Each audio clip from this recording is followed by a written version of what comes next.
Before we go and jump into the tutorial, I want to go ahead and give a big shout out to this video's sponsor. Big shout out to the Coldest Water.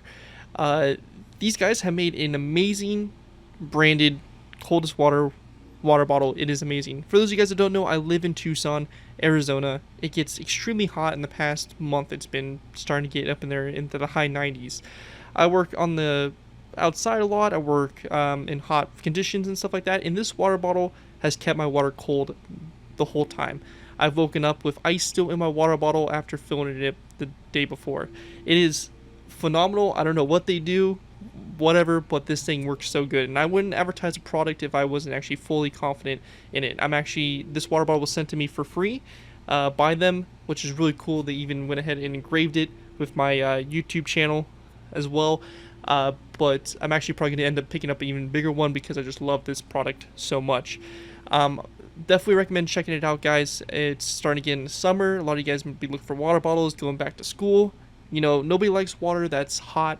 Everybody likes their water cool, and the Coldest water bottle does just that. It keeps your water cold for long periods of time, and the best thing about it is that it has a year-long warranty where if you buy it, you don't like it, you can return within a year and get your money back.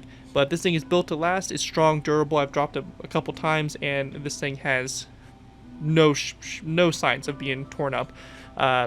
Compared to Hydro Flask and all those other Yetis and stuff like that, this thing blows them out of the water in its insulation capabilities and also its durability, which my Hydro Flask I had before was dropped a couple times and had multiple dents and stuff like that, and this thing has held up just fine. Definitely recommend checking them out. Their product links are going to be down in the description. They do a weekly giveaway that you can enter, so you can try to get one of these bottles for free. And as well as if you do want to support the channel and you are interested in picking yourself up a Coldest Water, you can go ahead and use my affiliate link and use code GAR10 for 10% off your order. So definitely recommend checking out. It supports the channel, and you guys get a really cool water bottle and one that's going to last you a very long time. So definitely recommend checking them out. Again, a big thanks to Coldest Water for making this video, or sponsoring this video. And with that, let's go ahead and move on with the rest of the video.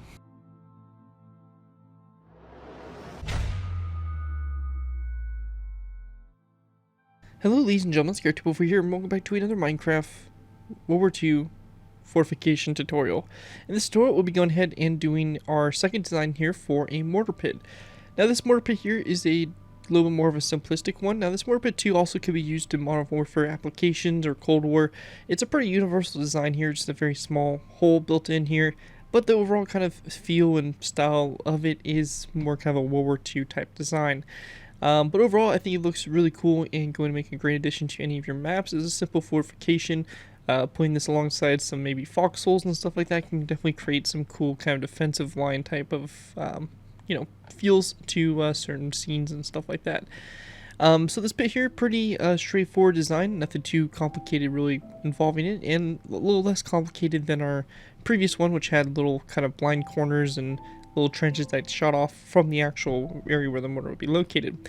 If you do recall, I do have tutorials for some mortars, so if you are looking for some, you can simply search my channel for some mortar pieces, as there are a couple pieces, I believe 3 in total, that I have released so far. So pretty universal designs, and really mortars aren't going to be too different across each nation. So you have some playability with them, and you can you should be able to fit each one of those designs here in this mortar pit design.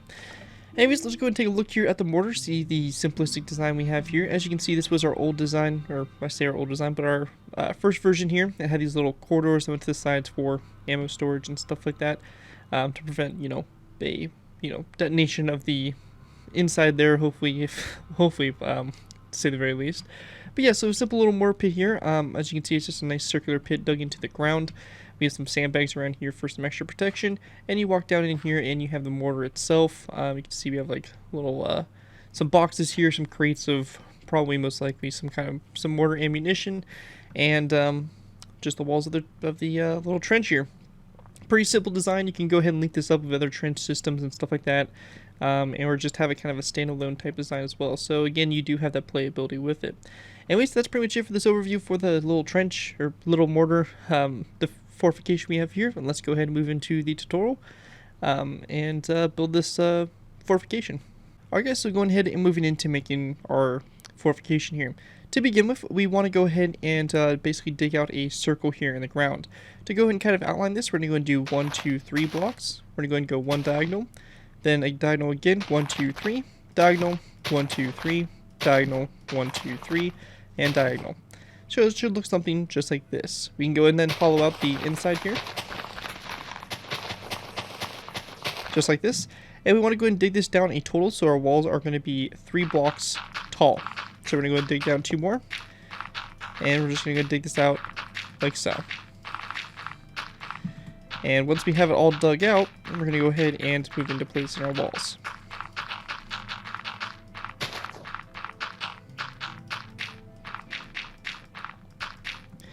Alright, so as you can see, we have it all dug out. The next step for us to do is to go ahead and grab our stripped spruce wood and our spruce wood planks. So we're going to go and place down 1, 2, 3, 1, 2, 3 blocks here in the corners of these spaces of 3. So it's going to be like that for all 4 walls on the sides here. And then in between those pillars, we're going to go and place down some spruce wood planks, and also in between the corners here, like so. So just like that. And then after we get to this point here, we're going to go ahead and then make our ground. Our ground here, we're just going to go ahead and use a randomization of soul sand, coarse dirt, regular dirt, and brown concrete powder, which does fall, so we're going to go ahead and avoid the concrete powder. But you can use concrete powder just with my flat world I'm on. I'm basically at the block, or the, bottom limit of the world here. So I'm just going to be going ahead and using these blocks. But again, you can use brown concrete powder as well as a nice color to throw in there. Anyways, we have our base set up here, and then at this point here we decide which way we want our kind of tunnel or the exit for the mortar pit to go out. We're going to go ahead and have it come out this way. So we're going to go and break this wall down like so. And to go ahead and make it, it's pretty straightforward here. We're just going to go ahead and grab ourselves some dark oak wood slabs, some spruce wood slabs, and take our dirt pieces. And we just want to go ahead and make it build a little gradual kind of slope that leads out of the hole like so. So we're going to use our slabs here and our full blocks, and it doesn't have to be like a perfect, like slant going up. It can be kind of a little messy, preferably kind of messy sometimes actually is better in this kind of case.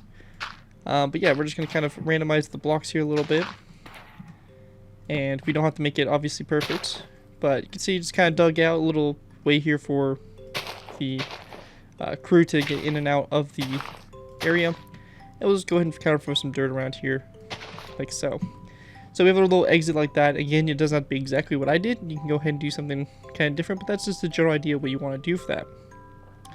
Now, once we get to this point here, we then want to go ahead and build our mound of dirt around. So our mound of dirt will basically go all the way around the structure here of this this fortification.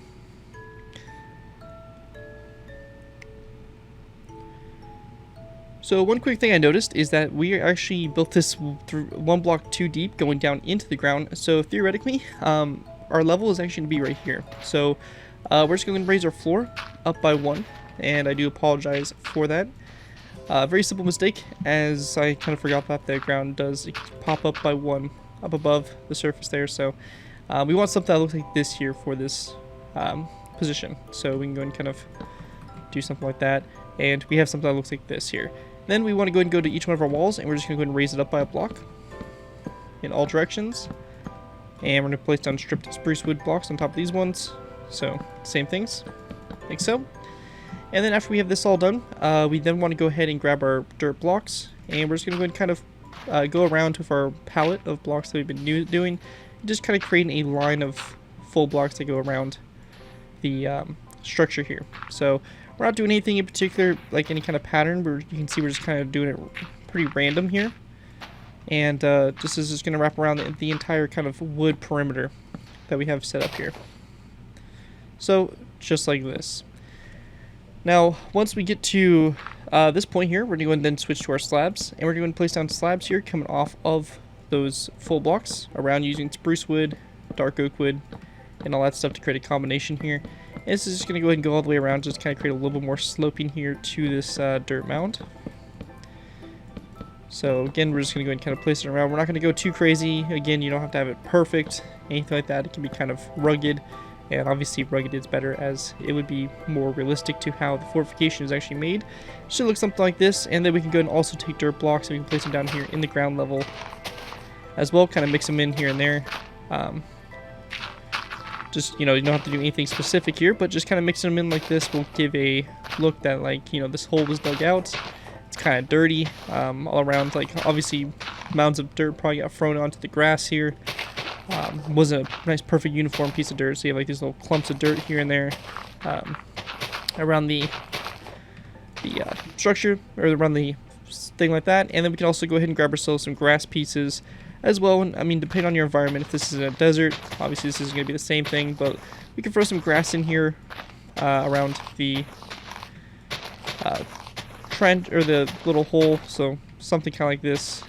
So we have some grass around it, kind of give it a little more detail. And you can also throw some stone buttons here and there. We don't want to go too overboard, but just some stones that may have been kind of dug out or something like that. We can even throw some up on here like that, so some stones kind of popping out of the rocks there. And you could also even grab some spruce wood buttons and some dark oak wood buttons, and maybe throw some of these around like so for like little dirt clumps that are kind of around the vicinity, and you can have them kind of distant away from it too.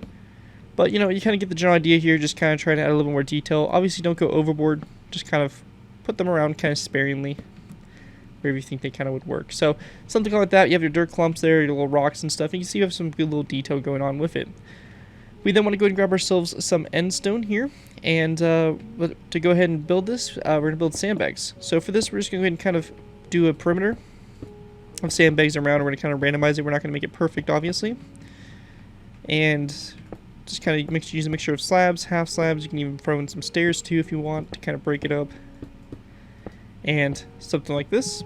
And we can just go ahead and then add some blocks here around the sides to kind of give it a little bit more of a, rugged look again. Again, we want that rugged look. I mean, no fortification here is going to be super nice and well put together. It's going to be kind of thrown together, especially depending on how long this fortification's been around. If it's a quick fortification they threw up and all that stuff, and especially in World War II when the lines were always changing, you wouldn't have really crazy sophisticated fortifications, especially near like the later wars type section. So yeah, you can see just some sandbags running around here, nothing too crazy. We can even do a little mound of extra sandbags located out here.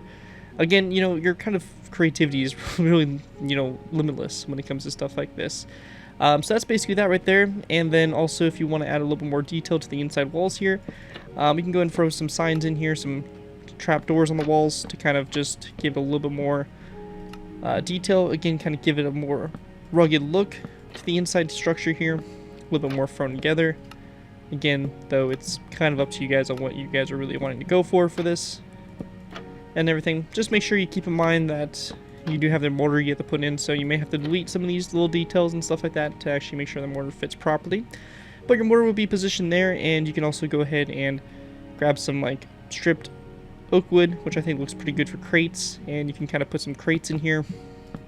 And also the daylight detectors here, the top portion looks like kind of individual mortar rounds, kind of in a carton, so that's what I like to use for that. But you can throw some crates around there, everything like that, and you have yourself a little mortar pit. You'll just have to go ahead and find one of my mortar tutorials that you do like and put it in there, and you pretty much got your mortar pit. Overall, pretty straightforward design, I think. I think it looks really cool and going to make an awesome addition to any of your worlds as a nice, simple fortification. Anyways, though, that's going to do it for this tutorial. Hope you guys did enjoy. If you guys do use this design, I do ask that you guys give me proper credit for it. This could be anything from a sound the build, tweet to my channel, or this video if this does bring social media sites. As long as you guys give me proper credit for it, you're free to use it for projects you guys are working on. Overall, enjoy the build, have fun with it, and all that fun stuff. With that, though, thank you guys again so much for watching. As always, don't forget to like, comment, and subscribe. This has been Garrett2x4, and I will see you guys next time.